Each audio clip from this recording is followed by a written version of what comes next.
we're gonna transition now into some questions that we received on Twitter. Yeah. And Nathan, what questions did we get? Because yeah, no worries. I got it pulled up right here. So for those of you listening, we always ask on Twitter every week for some questions to try and just do some Q&A time, and it can be really about anything. You know, we're obviously discussing Onward today. Doesn't have to be anything about that. It can be, hey, I watched, you know, XYZ movie last night. What'd you guys think of that? Just ask us a question, guys. It's our little fun time to engage with you and things like that. So we have one question today. It's from Freddie Robles over on Twitter. Freddie, thank you for the question. He asks, what movies made you fall in love with movies? Pretty simple question. Why don't we try to limit it to two? So maybe a little story too. Phoenix, why don't you start us off? Okay. Yeah, I saw that question and I honestly was taken aback by my answer because I realized that I hadn't seen a lot of movies when I was younger, at least not enough memorable experiences. So the movie that turned me on to movies actually came a little bit later in my life. And Nathan, I know you're going to love this answer. It is Kill Bill, Volume 1. Really? Yes, 100% Kill Bill, Volume 1 is the movie that turned me into a big movie fan because, you know, at the time I was dating a girl and I don't know about you guys, but Crazy Girls are awesome. Crazy Girls are really awesome. And so everything crazy she was into, and Kill Bill was the craziest thing we'd ever seen. So we saw that together. Just being with her made that so much of a better experience. And to this day, Quentin Tarantino is the only filmmaker I pray to. So yeah, he's also the only filmmaker whose entire filmography I've seen. So definitely Kill Bill. All right, Brandon, what about you?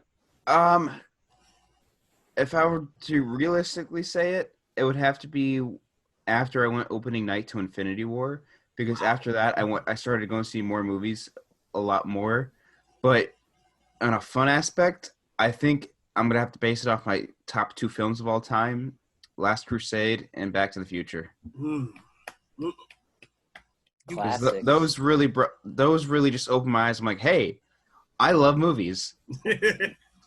Yeah, you could have worse films to do it. Jeremy, what about you?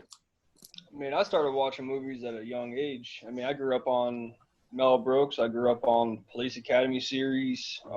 So many good ones, even like the old Indiana Jones and the old James Bonds. So, I mean, I've always been in love with the stories they told.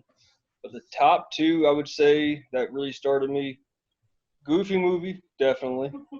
Yeah. Goofy movie, yes. Goofy movie, like, yeah. You have no idea how bad I wanted to be Powerline for a minute. Real shit.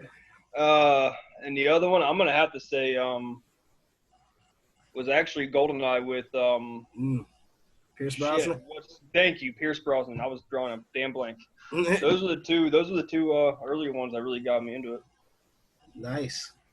All right, Nathan, what about you, man? Yeah, so the movie that made me fall in love with movies, obviously we all, you know, watched movies at a younger age as well, but when I went to go see A Star is Born with Nick in theaters in 2018, I wasn't even really that big into movies. I was trying to, where I go to college, there's not a ton to do just in that general area. The theater's really cheap, so we pretty much go see, yeah, exactly. We pretty much go see anything that remotely interests us. It was early in the year. It came out in like October, November, so we went to go check out A Star is Born. Absolutely blew me away. You know, it's bawling my eyes out. So fantastic film. That made me seriously be like, I'm passionate about movies now. I want to talk about it. I want to review it. I want to hear other people's opinions about it.